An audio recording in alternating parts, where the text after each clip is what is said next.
This interview is brought to you by Comcast Government Services.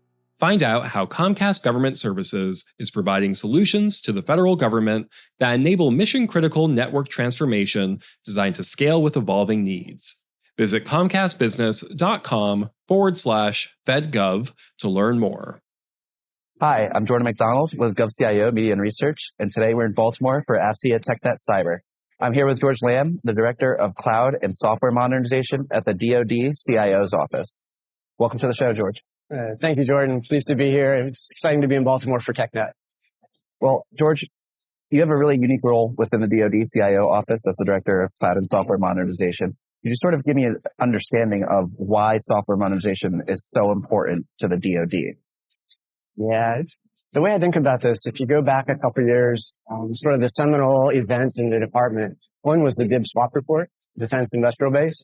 The leaders there realized that software is eating the world. The digital world is taking over. Most of the way that we look at decision-making in the department is it data-informed. There's information driving it. And our ability to process information was severely lacking. Like, we didn't have the ability to rapidly change how we did software. We weren't deploying configurations down rapidly. The DIB swap report just looked at us very systematically, and it basically failed us. We weren't doing a good job. So 4 or 5 years ago, we made the transition. We said DevSecOps, rapid speed of delivery, and understanding how the mission works and how information informs that decision is super important. And that's really what software modernization is bringing the ability that we see in the commercial space to rapidly change, to deliver software, to change the effects, to help decision-making to the warfighter faster. The DoD put out its 2022 software modernization report. I guess it's been about 1.5 years, 2 years now. Could you sort of give us an understanding of where we started and where we are now along that journey? Yeah.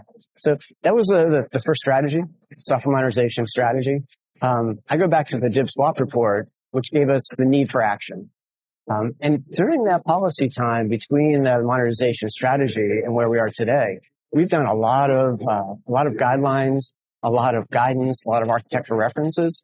The best example is Platform One. The design for Platform One, the way that it's secure, the way that the pipelines work, was actually a DoD reference design. So working hand in hand with how we built Platform One, you look at the Kubernetes, the containers, the service mesh, the way that microsegmentation and zero trust is built into Platform One. That actually was guidance that came out right around the same time that the strategy came. So the strategy was going hand in hand. We informed it. And then from the strategy, we typically follow strategy with an implementation plan. So we came out with a 23-24 implementation plan, about 30 activities. The strategy is divided into goals, and the 3 big goals. The first one's the cloud. Like, how do you build the cloud? And the reason the cloud's so important is we're changing it from buying computers to buying infrastructure as a commodity. So cloud enables us to get computers really fast. The second strategy is software modernization. So you get the cloud, you have the ability to build it, but the software that you lay on it, you can't wait 5 years. You need the software, you need the DevSecOps, the Agile, DevOps kind of technology to build it faster. And then you need a culture that changes it. So those are kind of the big pictures. The implementation plan had 30 activities. And if I look at those 30 activities, they fell into each of the goals. The big one in the cloud, everyone knows, is JWCC. So we had a lot of struggles getting to an enterprise capability. And that went from 23, was awarded at the beginning of 23, middle of 23, from 0 to almost $700 million. Like, huge advances in our ability to procure cloud. So that's huge success in that area. In the software modernization, we now have over 50 software factories. DevSecOps has been proven. Like, we know it works. Platform One works. Overmatch works. We're delivering capability. We're not doing it at scale. We're not doing as much as we need. If you look at the total budget of the department, how much software we have and how much is done with modern practices. So that was a big chunk of it, the factories, and then the culture. So if you look at the things that we're worried about is, do we have enough smart people in this world to do it? Can we actually modernize at what we pay people in the department, how we expect work to be done in the department? So that workforce was the third activity. And we made really good progress in there. Going forward, 23, 24, 30 activities. I give ourselves like a B+ on completion. We're probably getting about 4 or 5 of them that roll over to the next generation of the I-Plan. We're going to publish the 25-26 I-Plan. It's basically already written. It takes us about 6 months from when we write something to when we publish it. So the first plan was not signed until it was already a third of the way in. And this one we got another 30 plans. One thing I'd like to call out is in that first plan, APIs. We were looking at how we build software. And if you go back to 2000 when Jeff Bezos was at Amazon, they said, if you're not going to be API first, you're not going to have a job.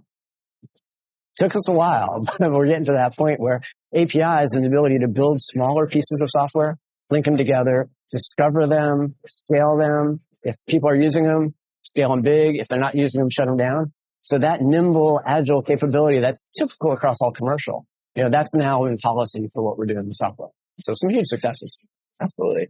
You mentioned a lot of moving parts here, from cloud to software modernization and, the money you're procuring.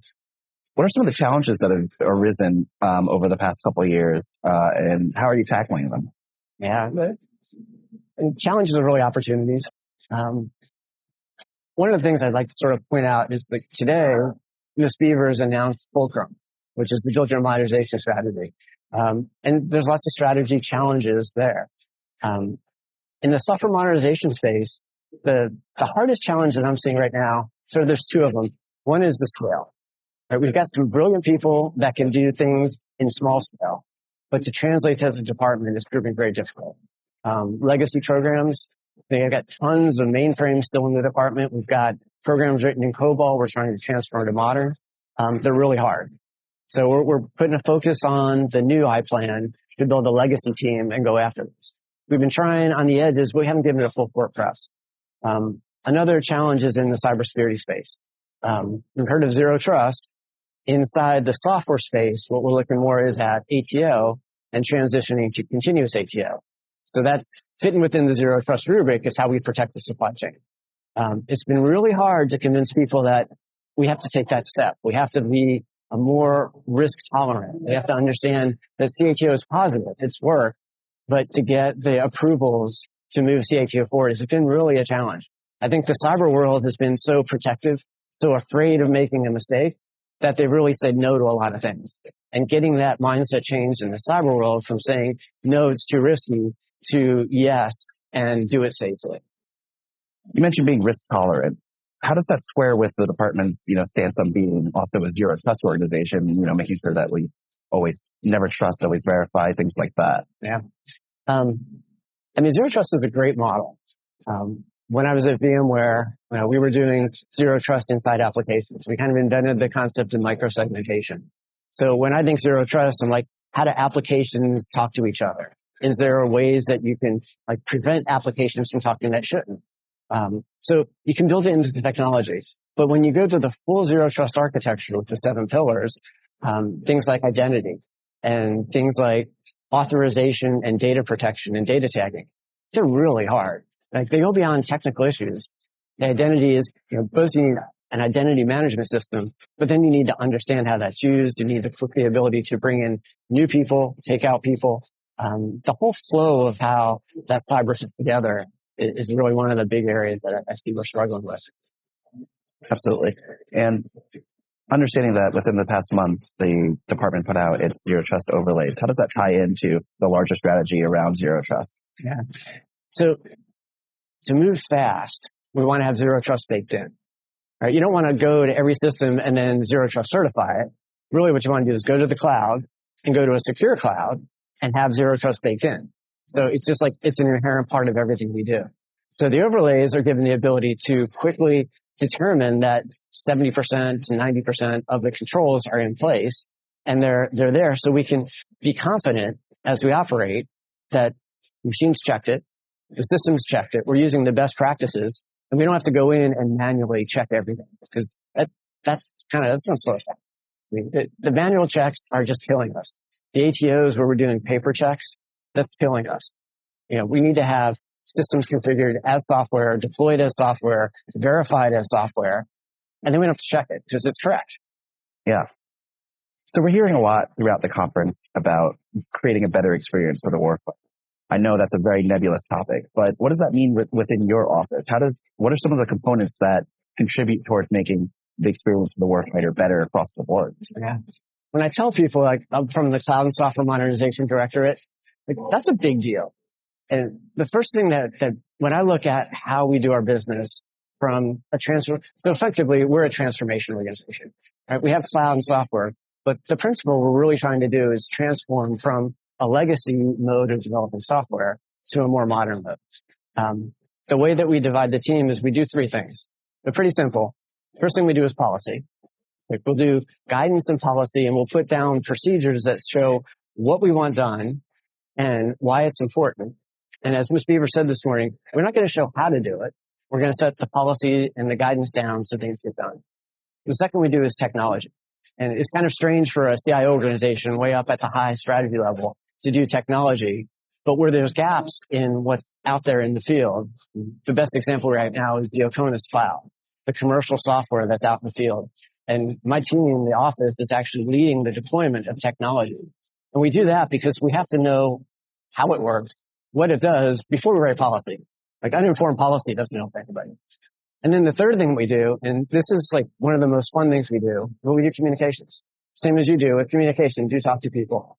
Every Thursday, we do Cloud Way Forward. We talk to people for a half hour. We let them know what's happening in the modernization space. And then we listen. You know, it's open to the entire department, so 4 million people can join. Usually about 200 people do. So we don't get huge percentage, but we listen to. If there's a delay in one of the routers or something, or the VPN's down, like we hear about it at the same time that DISA hears about it. And then we can use that to get the right people involved. So I find that a way of, like, people that write policy, they need to listen to the people that have to enforce it. So if you're impacted by it, you have the right to talk to the people at the top that wrote it. Absolutely. You know, leading change, creating a better experience, building zero trust. It's a big culture change within the DoD. How do you manage that, and how do you lead that? You know, getting employees that are long tenured as well as new employees to buy into this new culture. Yeah, on the workforce space, the way that you get people to join the department. Like, I joined the department right out of school. I graduated from Carnegie Mellon. Didn't really know what I wanted to do. I joined the Naval Research Lab, and I worked on supercomputers for 4 or 5 years. Then I left the department. And a lot of people leave the department, but I always remembered how great it was building the systems in the department. So the way I like to envision it is sort of that same model. We have to have the most exciting work. I don't worry about the pay, but it's the work, the quality, and the impact. So when you come to the department, you feel like you're part of something. And that's, like, you don't get that. I was in the commercial space for a long time. You don't get that feeling of, I'm really doing something important. When you look at world events, like, how many people get to come to work and say, hey, you know, that stuff in Ukraine, like, that impacted what I'm doing today.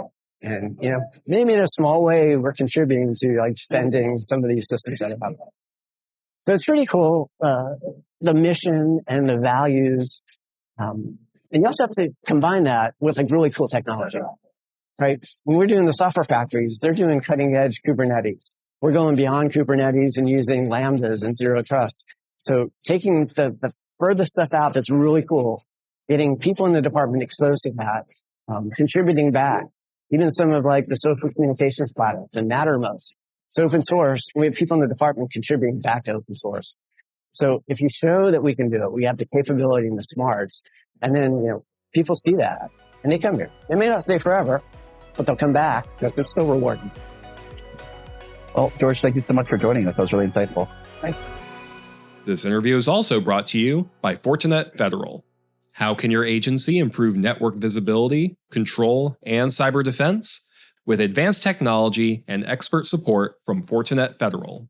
Advance your mission with modern, trusted networks that connect data centers, clouds, and remote users. For more, see FortinetFederal.com.